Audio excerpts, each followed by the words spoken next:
बिस्मिल्लाहिर्रहमानिर्रहीम। अस्सलाम वालेकुम स्टूडेंट्स। आज मैंने मुताला पाकिस्तान का 5th लेक्चर डिलीवर करना है। इससे पहले मैंने 4th लेक्चर में चौधरी रहमत अली और 2 कौमी नजरिया तक पढ़ाया था आपको। आज हिंदुस्तान में मुसलमानों की मौशी महरूमी पढ़ेंगे। अपने हाथों में पेंसिल रखिए ताकि जो जो लाइंस मैं बोलती जाऊँ आप भी साथ साथ अंडरलाइन करते जाइए। पेज नंबर है 12 आपका। पहला पॉइंट है आपका, अंग्रेजों ने ईस्ट इंडिया कंपनी 1600 में कायम की। कंपनी हिंदुस्तान में ऐसी माशी पॉलिसियां बनाती थी जिसका ज्यादा से ज्यादा माली फायदा खुद अंग्रेजों को होता था।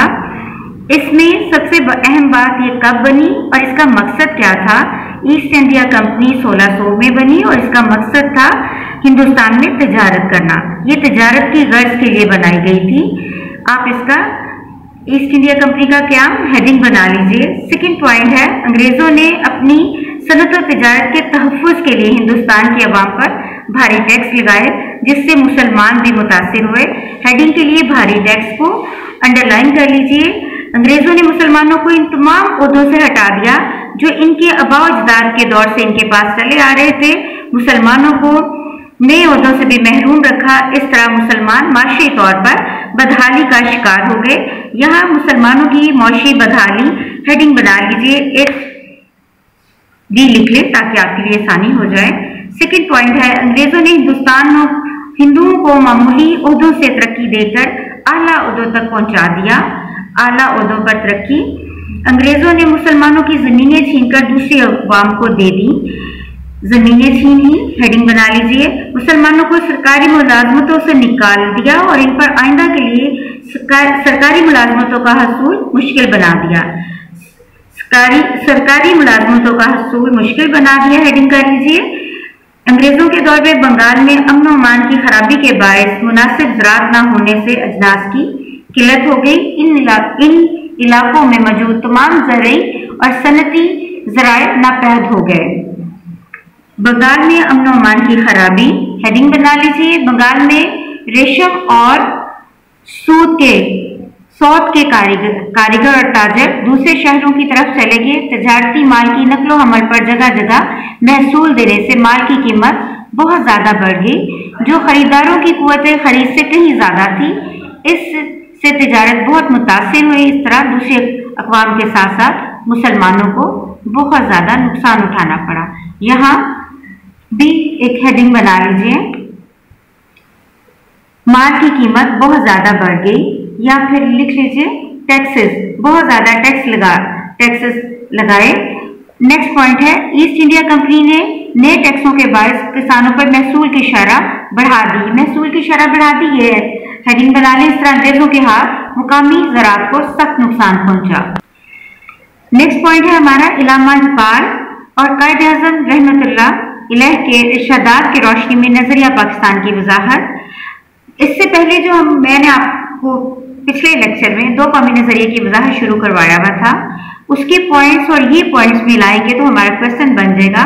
दरमियान में हिंदुस्तानों में मुसलमानों की मौशी महरूमी जो है ये अलग से टॉपिक था। ये हमारा क्वेश्चन का हिस्सा नहीं होगा, लेकिन इसके अंदर से शॉर्ट क्वेश्चन और एमसीक्यूज आपसे पूछे जा सकते हैं। मैंने आपको ये सारा ही मार्क करवा दिया है। नजरिया पाकिस्तान और इलामा इकबाल सबसे पहले पढ़ेंगे। इलामा मोहम्मद इकबाल बड़े सगीर के मुस्लिम रहनुमाओं में से एक हैं जिन्होंने मुसलमानों को अलग रियासत का तस्वुर दिया और अपनी शायरी के जरिए इनको बेदार किया। पहल आप भी हिंदू मुस्लिम इत्तेहाद के हामियों में से थे, लेकिन हिंदू की तंग नजरी ने जल्द ही इलामा मोहम्मद इकबाल को इस बात पर सोचने पर मजबूर कर दिया कि वो अलग मुल्क का मुतालबा करें। आपने खुतबा इलाहाबाद 1930 के जरिए, अंडरलाइन कीजिए इसको, मुसलमानों के लिए एक अलग रियासत का मुतालबा किया ताकि मुसलमान इनमें रहकर अपने मजहब और सकाफत के मुताबिक जिंदगी गुजार सके। आपने फरमाया, मुझे ऐसा नजर आता है कि और नहीं तो शुमाल मगरबी हिंदुस्तान के मुसलमानों को बिलाखिर एक इस्लामी रियासत कायम करना पड़ेगी। अगर हम चाहते हैं कि मुल्क में इस्लाम बसियत तमदनी कुव्वत जिंदा रहे तो इसके लिए जरूरी है कि वो एक मखसूस इलाके में अपनी मरकजियत कायम करे। मैं सिर्फ हिंदुस्तान में इस्लाम की फलाह व बहबूद के ख्याल से एक मुनज़्ज़म इस्लामी रियासत के क़याम का मुतालबा कर रहा हूँ। स्टूडेंट, ये एक शॉर्ट क्वेश्चन भी बनता है आपका। इलामा इकबाल का खुतबा इलाहाबाद बहुत इंपॉर्टेंट है। ये कब और कहाँ दिया और इसके अल्फाज क्या थे, इसमें आपने क्या फरमाया। तो ये 3 क्वेश्चन एट ए टाइम बन जाते हैं। पहला क्वेश्चन ये कि आपका खुतबा 1930 में कहाँ दिया, इलाहाबाद में। इलाहाबाद में खुतबा कौन सा दिया, 1930 में। और फिर खुतबे में आपने क्या फरमाया, ये वाले अल्फाज जो भी आपकी बुक पर है पेज नंबर 13 पे। बरसगीर में चूंकि 2 अलग अलग कौमें आबाद थी, इसलिए इलामा मोहम्मद इकबाल मुसलमानों को एक बड़ी और अलग कौम की हैसियत से उजागर करना चाहते थे। वो समझते थे कि सियासी, समाजी और मौशी तहफ़्फ़ुज़ के लिए जरूरी है कि इनके लिए अलग रियासत कायम हो। ये आपका लॉन्ग क्वेश्चन भी है। इसमें आप एक पॉइंट पीछे से शामिल करेंगे। मुस्लिम मिल्लत के एहसास के हवाले से इलामा इकबाल ने अपने शायर में क्या कहा, पिछले पेजेस पर इसका जिक्र है। अपनी मिल्लत पे क्यास अक़वामे मगरिब से न कर, खास है तरकीब में कौम रसूल हाशमी सल्लल्लाहु अलैहि वसल्लम। उनकी जमीयत का है मुल्को नस्ब पर इनासार, कुव्वत मजहब से है मुस्तहकम जमीयत में। ये आपका क्वेश्चन मुकम्मल हो जाएगा। आगे हम पढ़ेंगे नजरिया पाकिस्तान और कायदे आज़म। नजरिया पाकिस्तान और कायदे आज़म। तारीख में ऐसी शख्सियात मिलती हैं जिन्होंने अक़वाम की तकदीर को ही बदल रखा। कायदे आज़म मोहम्मद अली जिन्ना बरसगीर की इन शख्सियात में से एक है जिन्होंने बरसगीर के मुसलमानों की तकदीर को बदल कर रख दिया। कायदे आज़म मोहम्मद अली जिन्ना 2 कौमी नजरिए के जबरदस्त हामी थे। अंडरलाइन कर लीजिए। वो हर लिहाज से मुसलमानों को एक अलग कौम का दर्जा देते थे। आपने इस सिलसिले में फरमाया, ये कौमियत की तारीफ है। एक शॉर्ट क्वेश्चन बनता है कि कायदे आज़म मोहम्मद अली जिन्ना ने कौमियत की तारीफ किस तरह से की। कौमियत की जो भी तारीफ की जाए, मुसलमान इस तारीफ की रूह से अलग कौम है। वो इस बात का हक रखते हैं कि अपनी अलग मुमलिकत कायम करेंगी है इसका जवाब। मुसलमानों की ये ख्वाहिश है कि वह अपनी रूहानी, इखलाकी, तमदनी, इक्तिसादी, मौशरती और सियासी जिंदगी की मुकम्मल नशोनुमा करे और इस मकसद के लिए जो तरीका अपनाए वो अपनाए, अपनाना चाहे वो अपनाए। करारदाद लाहौर 23 मार्च 1940 को पेश हुई, जिसमें आपने खुतबा सदारत देते हुए फरमाया, हिंदू और मुसलमान 2 अलहदा मज़ाहिब से ताल्लुक़ रखते हैं जो मुख्तलिफ अकायद पर कायम हैं, मुख्तलिफ नज़रियात की अक्कासी करते हैं। दोनों अक़वाम के हीरोज़, रस्मिया, कहानियाँ और वाक़यात एक दूसरे से मुख्तलिफ हैं।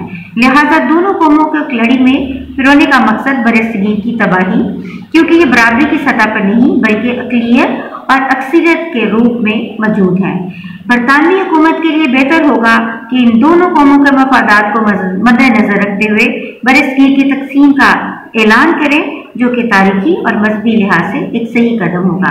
बस 2 कौमी नजरिए की वजाहत यहाँ खत्म हो जाता है, लेकिन हमारा लॉन्ग क्वेश्चन है नजरिया पाकिस्तान कायदे आज़म के इरशादात की रोशनी में। तो ये पेज नंबर 14 से ही स्टार्ट होकर अभी आगे चलेगा। मैं अभी आपको एक्सप्लेन करूंगी आगे। 29 दिसंबर 1940 को अहमदाबाद में खिताब करते हुए कायदे आज़म ने फरमाया, पाकिस्तान सदियों से मौजूद रहा, शुमाल मगरिब मुसलमानों का वतन रहा। इन इलाकों में मुसलमानों की आज़ाद रियासतें कायम होनी चाहिए ताकि वो इस्लामी शरीयत के मुताबिक अपनी जिंदगी बसर करें। पाकिस्तान बनने के बाद आपने फरमाया, हमें पंजाबी, सिंधी, बलोची और पठान के झगड़ों से बालातर होकर सोचना चाहिए। हम सिर्फ और सिर्फ पाकिस्तानी हैं। अब हमारा फर्ज है कि पाकिस्तानी बनकर जिंदगी गुजारें। इसके अलावा आपने अक़लियतों को मुकम्मल तहफ़्फ़ुज़ देने और बराबरी के हकूक़ देने का ऐलान किया।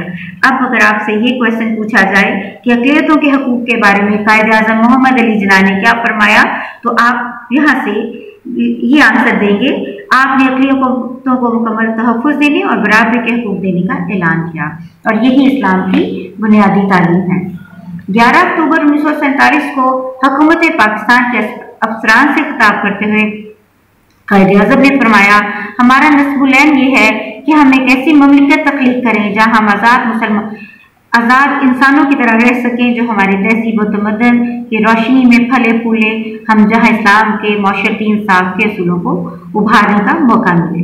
1 जुलाई 1948 को कायदे आज़म ने स्टेट बैंक का इफ्तिताह करते हुए फरमाया, मगरिब का माशी निज़ाम इंसानियत के लिए नाकाबिले हल मसाइल पैदा कर रहा है। ये लोगों के दरमियान इंसाफ कायम करने में नाकाम रहा।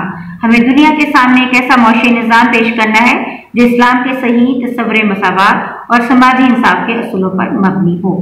अब हम आते हैं मशक़ी सवालात की तरफ। पहला सवाल हमारा है दुरुस्त जवाब पर टिक का निशान लगाइए। कांग्रेसी वजारतों का दौर रहा, मैं सिर्फ आंसर बोलूंगी, आप भी साथ साथ मार्क करते जाइए। कांग्रेसी वजारतों का दौर रहा 1937 से 1939। करारदाद लाहौर 1940 में खुतबा सदारत दिया कायद आजम मोहम्मद अली जिन्ना ने। एमडीओ स्कूल और कॉलेज कायम किया सर सैयद अहमद अली खान ने। 1867 में जब बनारस में हिंदुओं की मुस्लिम दुश्मनी खुलकर सामने आई, जिस पर सर सैयद अहमद खान ने वाज़ेह अल्फाज में क्या कहा, मुसलमान और हिंदू अलग अलग कौमें हैं। नेक्स्ट पेज पे आ जाइए। नजरिया पाकिस्तान की बुनियाद इस्लामी नजरिया हयात है। 1930 में मुसलमानों को अलग रियासत का तसव्वुर देने वाली शख्सियत इलामा मोहम्मद इकबाल। क़याम पाकिस्तान का मुतालबा करते हुए मुसलमानों की सोच थी कि वो अपने मज़ाहिब और अकायद के मुताबिक जिंदगी बसर करें। आगे है खाली जगह, मैं भी फिल करती जाती हूँ और आप भी लिखते जाइए। नजरिया लोगों की सोच की अक्कासी करता है। अंग्रेजों ने हिंदुस्तान के मुसलमानों पर भारी टैक्स लगाए। इलामा इकबाल बरसगीर के मुसलमान रहनुमाओं में से थे जिन्होंने मुसलमानों को एक अलग रियासत का तस्वुर दिया।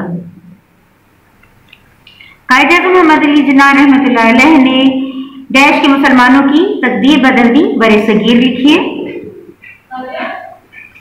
चौधरी रहमत अली ने 1933 में नेशनल मूवमेंट की बुनियाद रखी। आगे है कॉलम 1206 नंबर 3 कॉलम अलिफ को कॉलम बे के साथ मिलाइए और दूसरी बात जो है कॉलम जी में लिखिए। मैं लिखती भी जाती हूँ और बताती भी जाती हूँ, आप भी लिखते जाइए। 1206 में कुतुबुद्दीन ऐबक ने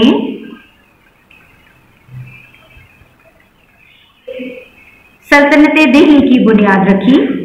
मैं दोबारा रिपीट कर रही हूँ। 1206 में कुतुबुद्दीन ऐबक ने सल्तनत दिल्ली की बुनियाद रखी। गजनवी दौरे हुकूमत 1003 से 1206 तक मुहित रहा। गजनी दौरे हुकूमत 1003 से 1206 तक मुहित रहा। उर्दू हिंदी तनाज़ा 1867 में बनारस में शुरू हुआ।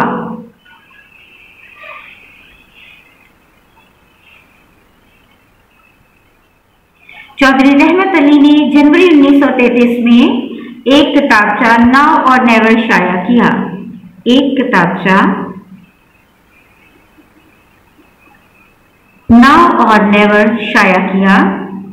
1526 में ज़हीरुद्दीन बाबर ने मुगलिया सल्तनत की बुनियाद रखी।